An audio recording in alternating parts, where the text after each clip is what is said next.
धन्यवाद आप सबका। सबसे पहले मैं किताब के विमोचन के लिए अरुंधति नाग मैम को आमंत्रित करना चाहता हूँ। साथ ही M.K. रैना साहब यहाँ मौजूद हैं और शुभ्र ज्योति बराड़, आप सब आ जाएं।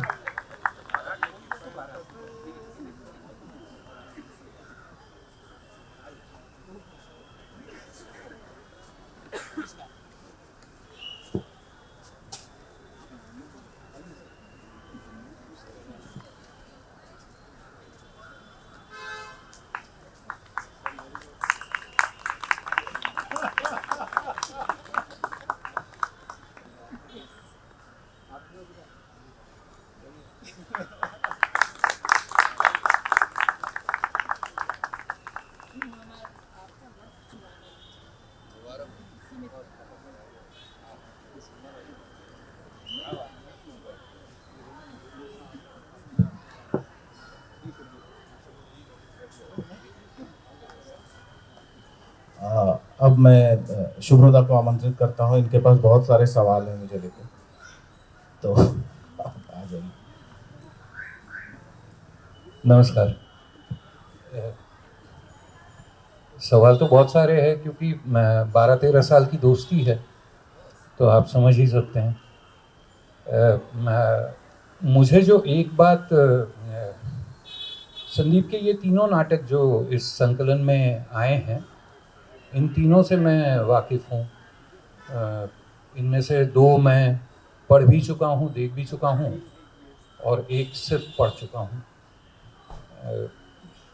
संदीप के नाटकों के बारे में एक बात जो मुझे लगती है, जो इम्पोर्टेंट है और जो शायद इस किताब से हो, वो ये है कि संदीप के नाटक बहुत पॉपुलर है एक सर्टन ड्रामा एंथुसियास्ट सर्कल में। जैसे फॉर एग्जांपल DU में किरोड़ीमल कॉलेज के जो नए बच्चे जो थिएटर शुरू कर रहे हैं, उनके बीच में उनके नाटक बहुत पॉपुलर हैं, but somehow they still remain underrated amongst the should I say quasi professional theatre practitioners of the country। और मुझे लगता है वो गैप जो है, वो जो फासला है, वो शायद इस किताब से कुछ हद तक पूरा हो जाए। लोग पढ़ें इन नाटकों को। वैसे भी हिंदी में मौलिक नाटक कितने हैं ये रैना साहब को ज़्यादा पता है, वहाँ बैठे हुए हैं। तो एक पेज पे जो है ना, हाथ की उंगलियों पे आप गिन सकते हैं इतने मौलिक नाटक हैं हिंदी में। ऐसे में अगर कोई लिख रहा है ओरिजिनल प्लेस, तो मुझे लगता है कि खासकर जो हिंदी में कर रहे हैं या दूसरे भाषाओं में भी जो थिएटर कर रहे हैं, वो अगर ये नाटकों को पढ़ें और उनको करने की सोचें। संदीप के बारे में एक क्रिटिक ये भी है कि मैं इनको हमेशा कहता हूँ कि आपको खुद को नहीं पता है आपने क्या लिख दिया है। तो मुझे ऐसा लगता है कि संदीप को खुद को नहीं समझ में, या समझ में नहीं आना कहना धृष्टता की बात होगी, लेकिन मुझे ये लगता है कि संदीप जब खुद निर्देशित करते हैं अपने नाटक, तो शायद उनके फुल पोटेंशियल को वो एक्सप्लोर नहीं कर पाते हैं। ऐसा मेरा मानना है। ये इनकी क्रिटिसिज्म रही। बाकी संदीप इस बारे में क्या कहते हैं, आपको क्या लगता है? आपने जब ओपन कास्ट डायरेक्ट किया डी फॉर ड्रामा के लिए, तो आपकी उपलब्धियां क्या है अपने नाटकों के बारे में? ये मैं इसलिए पूछ रहा हूं क्योंकि I think when a playwright becomes a director, it's a very interesting transformation. Because मुझे ये लगता है कि लिखा हुआ आपने कुछ सोचा होगा, तभी एक कागज पे कोई बातें उतारी होंगी, लेकिन फिर उसको नए सिरे से देखना रिहर्सल के फ्लोर पे, वो कैसा एक्सपीरियंस होता है, उस बारे में मैं जानना चाहता हूं संदीप से। कि जब इन्होंने ओपन कास्ट डायरेक्ट किया डी फॉर ड्रामा के लिए, जो कि इत्तेफाक से हम लोगों का ग्रुप है हमारे ग्रुप की थोड़ी सी पब्लिसिटी भी कर रहा हूं मैं साथ साथ में, तो तब आपका क्या एक्सपीरियंस रहा? धन्यवाद शुभ्रदा। सबसे पहले तो मैं इस सवाल का जवाब देने से पहले मैं आप सबका धन्यवाद करता हूँ। अरुंधति मैम का, M.K. रैना सर का, कुमुद जी का, शुभ्रदा का, मोहित जी, अनु जी, इन सब के बगैर आज यहाँ पे वो बात मुझे फील नहीं हो पाती जो अभी हो रही है। किताब आना एक सुखद अनुभव है, लेकिन आप सबका यहाँ होना उस अनुभव को और ज़्यादा बढ़ा रहा है। सो धन्यवाद, और मेरा पूरा परिवार यहाँ है तो उन सबको भी बहुत आभार प्रकट करता हूँ। जहाँ तक ओपन कास्ट का सवाल है डायरेक्ट करने का, तो जब एक निर्देशक किसी नाटक को डायरेक्ट करता है, हमारे देश में खासकर, मुझे ऐसा लगता है कि सिर्फ बहुत सारी परिस्थितियाँ काम करती हैं कि वो किन के लिए निर्देशित कर रहा है, कितना समय है उसके पास, किन लोगों के साथ वो काम कर रहा है, अभिनेताओं का स्तर कैसा है, और सबसे बड़ी बात ये है कि वो ये नाटक उसी ग्रुप में उन लोगों के साथ क्यों कर रहा है। तो जब मैं ओपन कास्ट डायरेक्ट कर रहा था तो बहुत नए-नए लोग उसमें इन्वॉल्व थे। वैसे यंग लोग जो मुंबई जाते हैं काम करने के लिए, और डी फॉर ड्रामा ने उनको एक प्लेटफ़ॉर्म दिया है जहाँ वो बाहर से निर्देशक को बुलाकर उनके साथ काम करने का अवसर देते हैं। तो ये मेरे लिए बहुत अच्छी बात थी। तो नाटक डायरेक्ट करने से ज़्यादा मेरे लिए था उस प्रोसेस को करना, उन स्टूडेंट्स के साथ जो उसमें काम कर रहे थे। उसमें अभिनय की बारीकियाँ भी थोड़ी बहुत सिखानी थी, और बहुत सारी चीज़ें होती हैं, और चूँकि ये ज़्यादा कास्ट का प्ले है, ज़्यादा चरित्र हैं इसमें, तो उन सबको एक साथ करना। तो मेरा मकसद, आप जो कह रहे हैं बिल्कुल सही कह रहे हैं कि शायद वो सारी बातें जो इसमें निहित है उस नाटक में, वो मैं किसी और ग्रुप के साथ शायद करता, जो प्रोफेशनल एक्टर्स हैं, तो वो बात शायद कुछ और होती। लेकिन मकसद ही ये था कि वो नए लड़के-लड़कियाँ जो मुंबई में आए हैं, 1 साल, 2 साल, 3 साल से हैं, और संघर्ष कर रहे हैं फ़िल्मों में काम पाने के लिए या वेब सीरीज़ में या जहाँ भी। तो उनके लिए और उनको एक प्लेटफ़ॉर्म जो डी4 ड्रामा प्रदान करता है, तो मेरा मकसद ज़्यादा डायरेक्ट करने से ज़्यादा ये था कि उनके साथ एक तरह का 1 डेढ़ महीने का जो प्रोसेस है, पूरे नाटक को बनाने का, वो ज़्यादा महत्वपूर्ण था। तो शायद इसलिए हो सकता है कि वो छोटी-मोटी बारीकियाँ जो उसमें रह गई हैं, ये पूरी तरह से, जिस तरह से एक नाटक को पढ़कर एक कोई प्रबुद्ध निर्देशक उसको अपने साथ प्रोसेस करता है, शायद उस तरह की बात उसमें ना निकली हो, ऐसा हो सकता है। एक जो बात मुझे लगता है कि ये 3 नाटकों का संकलन है। ट्रेडमिल, इसका डीलक्स हेयर कटिंग सैलून और ओपन कास्ट। मुझे तीनों नाटकों में जो एक कॉमन बात लगती है, वो एक जिसको एक एक कई बार सर्कुलर एंडिंग कहते हैं, या एक नित्यता की बात जो लगती है कि एक एक कोई चीज़ जो है उसकी कंटिन्यूटी है, चाहे ज़िंदगी की किसी भी पहलू को उसमें दर्शाया। ट्रेडमिल तो एक तरीके से नाम में ही वो बात निहित है, मुझे लगता है, क्योंकि मतलब आप चलते जाते हैं, कहीं पहुंचते नहीं हैं, वो वाली बात है उसमें। लेकिन बाकी दोनों नाटकों में भी मुझे ये एक लेट मोटिव की तरह जो है ना, एक रनिंग, एक थीम जैसे नज़र आता है। तो ये क्या कॉन्शियसली आपको, आप सोचते हैं इस बारे में, या ये इत्तेफाक की बात है कि तीनों नाटकों में ये वाली बात है? मेरा अपना जीवन ही ऐसा रहा है कि मैं लगातार घूम रहा हूँ, यहाँ से वहाँ, वहाँ से यहाँ। तो मैं बहुत ट्रेडमिल मैंने ये सोच के लिखा था, जो कि मेरा पहला नाटक था। तो उसमें ज़रूर कॉन्शियसली मैंने वो लाने की कोशिश की थी। उसके अलावा बाकी जो 2 नाटक हैं, उसको मैंने उस तरह से सोचा नहीं था, बट चूँकि मेरा अपना जीवन, मैं धनबाद में पला-बढ़ा, फिर वहाँ से दिल्ली में रहा 4-5 साल, फिर वहाँ से मुंबई में रहा 6 साल, अभी कुछ समय से कुछ सालों से बैंगलोर में हूँ। तो हो सकता है कि शायद वो बैक ऑफ द माइंड कहीं बात रहती हो, और मैं जितने भी लोगों से मिलता हूँ जो मेरे थोड़े करीब रहे हैं, उनमें से ज़्यादातर लोग ऐसे ही हैं, जो अपनी जगह से निकल कर बाहर आए हैं और काम कर रहे हैं या काम ढूँढ रहे हैं या जो कुछ भी है। तो हो सकता है ये एक वजह रही हो। ट्रेडमिल में डेफ़िनेटली वो बहुत कॉन्शियस चॉइस अ, रहा था। बाकी 2 नाटकों में वो आ गया है किसी तरह से, लेकिन वो बहुत इम्पोर्टेंट पार्ट है उसका। जब मैं वो नाटक लिख लेता हूँ पहला ड्राफ्ट, उसके बाद जब उसके और अगले ड्राफ्ट लिखना शुरू करता हूँ, तो मेरे ज़हन में आता है कि अच्छा ये बात इसमें भी आ गई है, तो जो कि अच्छा ही है। तो शायद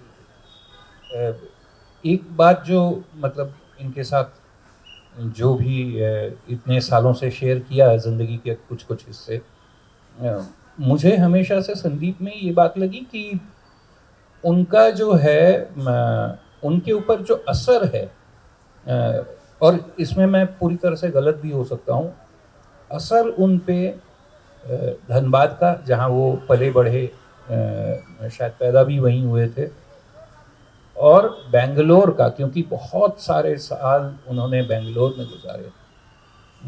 इन दोनों जगहों का बड़ा असर है उनकी उनकी शख्सियत पे।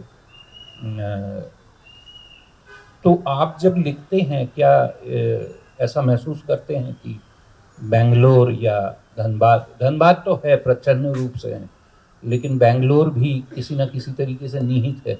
मुझे ट्रेडमिल बार-बार याद आता है, इसलिए मैं पूछ रहा हूँ। जी, ये बहुत सही पूछा आपने। हाँ, ऐसा है। ऐसा इसलिए है कि धनबाद के बाद अगर मैंने सबसे ज़्यादा समय बिताया है, तो वो बैंगलोर में बिताया है। तो धनबाद में मैं पला-बढ़ा, लगभग 20-21 साल तक मैं वहाँ रहा। और उस समय जीवन में जब थिएटर शुरू किया था, जब मैं क्लास 10 में था, तो बहुत ज़्यादा क्यूरियोसिटी बहुत बहुत ज़्यादा थी मेरे अंदर, लोगों को समझने की, जानने की। और कहानियाँ तो हमारे देश में हर इंसान के पास 500 कहानियाँ होती हैं। तो कंटेंट लेवल पे मैं उस शहर को कॉन्शियसली छोड़ नहीं पा रहा हूँ, क्योंकि अभी भी बहुत बातें हैं मुझे कहने के लिए। जब मैं कहता हूँ धनबाद, तो मेरा मतलब है कि छोटे शहरों की मैं बात कर रहा हूँ।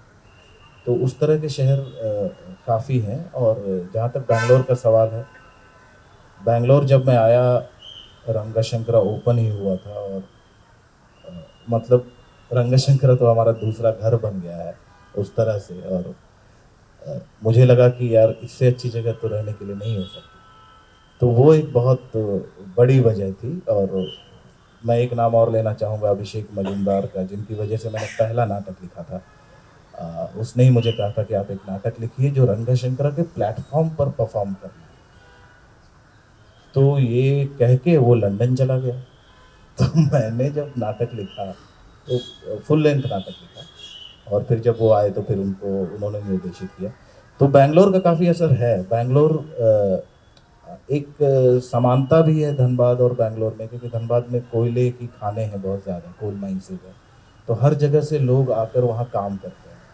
तो जो कल्चर है वो एक्चुअली, ना वो बिहार का कल्चर वहाँ मैं देख पाया, ना झारखंड का देख पाया, ना बंगाल का देख पाया। बंगालियों का बहुत असर है वहाँ पे।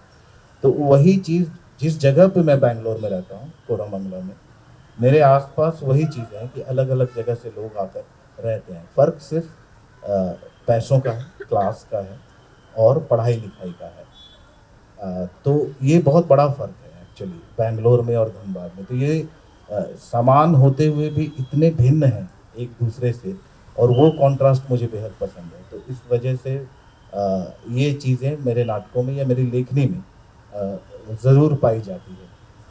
तो जी। एक सवाल शायद सस्ता सा है, लेकिन मुझे लगता है ज़रूरी भी है। वो ये है कि ये जो आपके नाटक है, इनका अंग्रेज़ी अनुवाद कब आने वाला है? अ, लेखकों को भाव भी थोड़ा ज़्यादा मिलता है जब अंग्रेज़ी में लिखते हैं, सीधी बात तो ये है। और साथ में ये है कि मुझे लगता है कि from a practical point of view एक वाइडर ऑडियंस को जो है वो मुहैया कराया जा सकता है, ज़्यादा लोगों तक वो चीज़ एक्सेसिबल हो जाती है। जी, इसमें से एक नाटक जो है ओपन कास्ट, उसका अंग्रेज़ी में अनुवाद किया जा चुका है ऑलरेडी। लिशा बजाज ने उसका अनुवाद किया है। वो किसी वजह से मुझे यूएस में भेजना था, तो वो मैंने करवाया था उनसे। बाकी जो 2 नाटक हैं उनके अनुवाद के लिए मैं सोच रहा हूँ। एक्चुअली इस किताब के प्रकाशन के लिए भी मैं सोच ही रहा था। वो तो मोहित जी थे जिन्होंने धक्का देकर मुझसे ये करवाया है, तो मैं आपका आभार प्रकट करता हूँ। तो जल्दी ही शायद ट्रेडमिल को अनुवाद करने की कोशिश की 1-2 लोगों ने, पर वो सफल नहीं हो पाए, क्योंकि वो इस तरह से उसका ताना-बाना और उसका सब कुछ है। लेकिन बहुत अच्छे अनुवादक हैं हमारे देश में, तो मैं उम्मीद करता हूँ कि वो दोनों भी जल्दी ही आ जाएगा। अच्छा संदीप, ये बताइए कि आप जब दिल्ली में काम कर रहे थे, श्री राम सेंटर में, या बम्बई आए, या उसके बाद यहाँ पे भी आ गए। तो जो रंगकर्म में तो आपका बतौर अभिनेता सबसे ज़्यादा काम रहा। अ, आप लेखनी साथ-साथ में कर रहे थे, मुझे मालूम है कि आप कविताएँ लिखते हैं और वो एक काम है जो आप शायद बहुत व्यक्तिगत रूप से लेकिन करते रहते हैं। उसको एक आपका पैशन है कविता। नाटक जो है मुझे लगता है कि लिटरेचर में सबसे ज़्यादा मुश्किल एक फॉर्म है लिखना। ऐसा नाटक जिसका मंचन सार्थक रूप से हो सके, ऐसे नाटक लिख पाना अपने आप में थोड़ा-सा मुझे लगता है कि मुश्किल काम है। There is a certain amount of craft involved which requires a certain amount of practical experience of the stage और द स्टेज स्पेस। तो आपका अभिनेता होना या रिहर्सल के रूम में मौजूद होना, इसने आपके नाट्य लेखनी को किस हद तक प्रभावित किया? जी, बहुत हद तक, बहुत ज़्यादा, बहुत ही ज़्यादा, क्योंकि अ, जब मैं लिखता हूँ, किसी के संवाद लिखता हूँ, तो वो मेरे ज़हन में पहले से रहता है कि उसका जो सेंटेंस का जो फ्रेम है, वो कैसे होगा। जैसे मैंने बहुत जितना भी मैंने पढ़ा है नाटककारों को, तो विदेशों में ये ज़्यादा होता है कि जो नाटककार होते हैं, वो थिएटर से जुड़े रहते हैं, किसी न किसी रूप में, चाहे वो निर्देशक के रूप में हो, चाहे लेखक के रूप में। हमारे यहाँ पे उतना नहीं होता, नाटककार अलग तरह से ही नाटक लिखते हैं। लेकिन चूँकि मैं लगातार अभिनय कर रहा हूँ, तो उसका बहुत प्रभाव होता है कि एक सेंटेंस, "मैं जाऊँगा नहीं।" ये लिखने से बेहतर मुझे ऐसा लगता है कि जब वो बोलने में कैसा साउंड करेगा, तो मैं नहीं जाऊँगा। तो वो काफ़ी उसका असर होता है। तो जब मैं किसी भी कैरेक्टर को लिखता हूँ, तो उसको मैं लिखते हुए मंच पर देख रहा होता हूँ और शायद किसी अभिनेता की छवि मेरे दिमाग में चलती रहती है। तो मैं नाटक लिखते समय उस पूरे नाटक को मैं मंच पर घटित होता हुआ देखता हूँ अपने नज़रिए से। हालाँकि बाद में जब कोई और निर्देशक उसको निर्देशित करते हैं, तो अलग तरीके से करते हैं। लेकिन इसका बहुत असर रहता है बतौर अभिनेता, ख़ास करके मेरी लेखनी में, क्योंकि इसीलिए आप देखेंगे कि मेरे जितने भी नाटक हैं वो कैरेक्टर ड्रिवन ज़्यादा हैं रादर देन प्लॉट ड्रिवन नाटक या इंसिडेंट से जो आगे बढ़ते हैं। तो चरित्र ही उस नाटक को आगे बढ़ाते हैं, इसलिए बतौर अभिनेता होना मुझे ये थोड़ा-सा ज़्यादा सुविधाजनक लगता है। लेकिन आप क्या आप फ़ॉर्म के बारे में सोचते हैं लिखते हुए कि इस ये किस तरह का रूप लेगा? जी, अब सोचने लगा हूँ। अब जैसे मैंने जब ट्रेडमिल लिखा था, मैंने सोलो लिखा था। फिर जब अभिषेक ने उसको डायरेक्ट करना शुरू किया, तो हमने 8 लोगों के साथ रिहर्सल की उसकी। फिर जब पहला शो हुआ, तो 2 एक्टर थे उसमें, मैं था और विवेक विजय कुमारन उसमें एक्टिंग कर रहे थे। तो उसके 10-12 शोज़, या मुझे याद नहीं कितने शोज़, 2 एक्टरों के साथ हुआ। फिर बाद में उसके और ड्राफ्ट लिखे गए, तो फिर वो 4 एक्टरों के साथ होने लगा। फिर आखिर में लगभग 100 शोज़ होने के बाद फिर वो 3 अभिनेताओं के साथ रोमांचित होने लगा। तो इसलिए उसमें मैंने फ़ॉर्म का नहीं सोचा था, लेकिन उसके 23 ड्राफ्ट मैंने लिखे थे और उसके बाद उसमें बहुत सारी तब्दीलियाँ फ़ॉर्म में होने लगी। फिर जब मैंने डीलक्स हेयर कटिंग सैलून लिखा था, तो मैंने मशाल थिएटर ग्रुप के लिए लिखा था वो प्ले। उसमें भी एक्टरों को थोड़ा डिवाइस करके और थोड़ा वो लिखा था। उसमें मैंने फ़ॉर्म के बारे में बहुत ज़्यादा नहीं सोचा था, सिर्फ़ एक चीज़ थी कि वो लूप में चलना बहुत ज़रूरी था उसका, कि सुबह होती है, दोपहर होती है, रात होती है, फिर से सुबह होती है, तो वो था। ओपन कास्ट में मैंने थोड़ा फ़ॉर्म के बारे में सोचा था, लेकिन अब मुझे लगता है कि मुझे खुद को चैलेंज करने के लिए मैं फ़ॉर्म पे अब ज़्यादा काम करूँगा। अभी मैं एक नाटक लिख रहा हूँ, फ़ॉर्म की वजह से अटक गया हूँ। अगर फ़ॉर्म के बारे में नहीं सोचता, तो शायद वो लिखा जा चुका होता, लेकिन मुझे अच्छा लग रहा है कि खुद से लड़ना ज़्यादा बेहतर है। इस तरीके से यहाँ पे बैठ के हम दोनों का बात करना, ये भी थोड़ी सी हिम्मत की बात है। हमारे सामने मिसेस नाग बैठी हुई हैं, रैना सर बैठे हुए हैं, कुमुद मिश्रा बैठे हुए हैं और हम यहाँ बैठ के थिएटर पे ऐसे चर्चा कर रहे हैं जैसे हम लोग जो है ना कहीं पहुँच चुके हैं। तो मैं बहुत अच्छा लग रहा है, थोड़ा शो ऑफ भी कर रहा हूँ इनके सामने। लेकिन हमें मेरे ख्याल से यहाँ पे ना एक स्टॉप वॉच है जो मेरी दिल की धड़कनें बढ़ा रही हैं। वो आप शायद नहीं देख पा रहे हैं, लेकिन उसका मॉनिटर का फेस इस तरफ है और वो निरंतर जो है उसमें दिखा रहा है कि आपके पास इतना समय रह गया है। तो समय, मेरे पास तो कोई समय की बात नहीं है। मैं चाहूँगा कि संदीप इस क्वेश्चनेयर को एंड करे और उनको अगर कुछ कहना है अपने नाटक के बारे में और किसी भी चीज़ के बारे में, तो प्लीज़ संदीप आप। मैं कह सकता हूँ थोड़ा बहुत। एक्चुअली मुझे जितना कहना था वो मैंने लिख के कह दिया है, तो मुझे पता नहीं कैसे मंच पे बैठ के कहना। और जैसा कि आपने कहा कि सारे प्रबुद्ध लोग यहाँ बैठे हैं, इनके सामने मैं बोल पा रहा हूँ, यही मेरे लिए बहुत बड़ी बात है। तो अगर दर्शकों के पास कोई सवाल हो, अगर आप कुछ पूछना चाहते हो, हमारे पास अभी भी 4.5 मिनट हैं, तो आप पूछ लें। जी।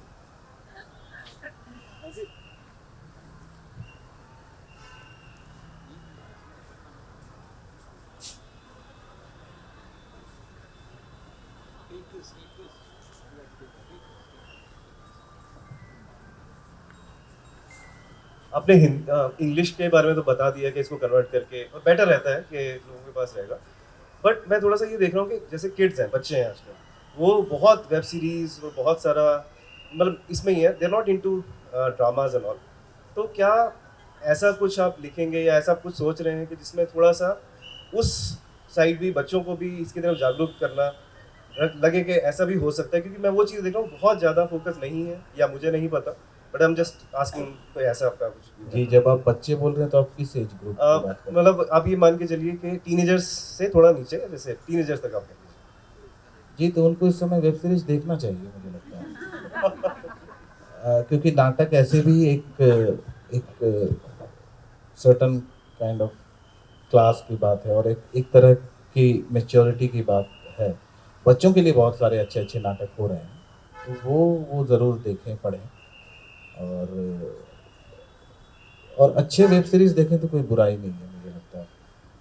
तो वो अच्छा अच्छा, आजकल लेकिन हाँ, इम्प्रूव हाँ, हो रहा है, इम्प्रूव हो रहा है। हाँ, तो वो हो रहा है।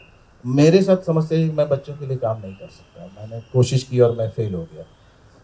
तो बहुत सारे लोग कर रहे हैं बच्चों के लिए काम, और काफ़ी अच्छा काम भी कर रहे हैं। अब तो टॉडलर्स प्ले भी काफ़ी चर्चित हो रहे हैं, जहाँ 1.5 साल से 3 साल के बच्चे आते हैं नाटक देखने।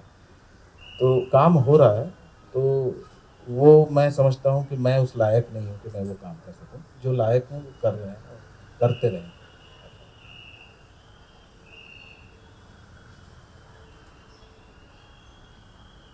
जी, मुझे लगता है बाकी जो भी आपके मन में सवाल हों, तो मैं इधर ही हूँ आस-पास, आप पूछ लीजिएगा, और ज़रूरी नहीं है कि उसका जवाब मेरे पास हो। अगर होगा तो मैं दे दूँगा, नहीं होगा तो मैं नहीं दे पाऊँगा। मैं फिर से एक बार आप सबका बहुत आभार प्रकट करता हूँ।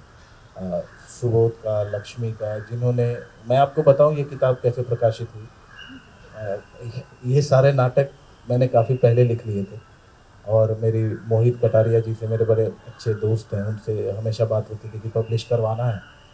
तो उन्होंने कहा हाँ करते हैं। तो इसका संपादन उन्होंने ही किया है, और तो वो लगातार फ़ोर्स करते थे, और मैं अपने शोज़ वगैरह की वजह से भूल जाता था। तो हमने एक दिन हम गए आटा-गलाटा, और हमने कहा चलो सुबोध से बात करते हैं कि क्या वो प्रकाशित करेंगे या नहीं। तो हमने सुबोध को सिर्फ़ इतना ही बोला कि मेरे 3 नाटक की किताब, इतना बोला, और उन्होंने कहा कि हम करेंगे पब्लिश। आपके नाटक अगर हैं तो वो आटा-गलाटा ही करेगा, और दूसरा कोई कर नहीं सकता। तो बहुत-बहुत आभार प्रकट करता हूँ सुबोध का, आटा-गलाटा का, जो हमेशा से ख़ास करके बैंगलोर के राइटरों को बहुत जगह देते हैं अपने आस-पास। तो उनका बहुत आभार है। अनु जी का बहुत आभार प्रकट करता हूँ, जिन्होंने ये कवर डिज़ाइन किया। एक्चुअली ये कवर का जो डिज़ाइन है, जहाँ मेरे जीवन के 20 साल गुज़रे हैं, जिस घर में एक सरकारी क्वार्टर था, उसके फ़ोटो से तैयार किया गया ये एक डिज़ाइन है। तो थैंक यू अनु जी आपका। और मिसेज़ नाग का बहुत आभार कि वो एक फ़ोन कॉल किया मैंने, और उन्होंने कहा कि मैं आ रही हूँ, और मुझसे काफ़ी देर पहले से वो यहाँ आए। मैंने इनको फ़ोन किया कि अच्छा आप 1 बजे, बोली मैं यहाँ हूँ, तुम देख लो कहाँ हो। तो thank you so much. Raina ji यहाँ हैं, बहुत बहुत खुशी की बात है मेरे लिए। इन लोगों के नाटक देख देख के हमने काफ़ी कुछ सीखा है जब मैं दिल्ली में था। कुमुद जी का बहुत आभार, अपने व्यस्त कार्यक्रम में से समय निकाल कर आप आए, और ऐसे मौके पर होना बहुत हौसला भी देता है, और प्रेशर भी है कि आगे भी लिखूं तो ये लोग ही आएंगे, वरना तो नहीं होगा। शुभ्रोदा का बहुत बहुत आभार। शुभ्रोदा भी ये देखिए, तुरंत मेरा नाम लिया आपने और इसमें आ गया टाइम्स सो आप सबका बहुत आभार। मैं आभार प्रकट करना चाहता हूँ मेरे सबसे छोटी एक पाठक, दर्शक, जो भी कह लें। मुझे कहीं दिखी थी, ज़ारा आई हुई है, 6 महीने की है। उनका हृदय से धन्यवाद कि वो आई हैं, और आने वाले समय में बच्चों के लिए जो लोग काम कर रहे हैं उनके लिए। So thank you so very much. Bangalore literature festival का बहुत आभार। और मेरी माता जी यहाँ हैं, उनका आभार प्रकट करता हूँ। मेरी पत्नी है समता, उनका बहुत हृदय से आभार। सांची मेरी बेटी है। ये लोगों ने परेशान कर रखा है मुझे रोज कि लिखो लिखो लिखो। अभी 2 महीने कुछ मत कहना आप लोग, हो गया। भक्ति, अजूनी, सबका सबका हृदय से धन्यवाद जो आप लोग यहाँ आए, और थैंक यू सो मच।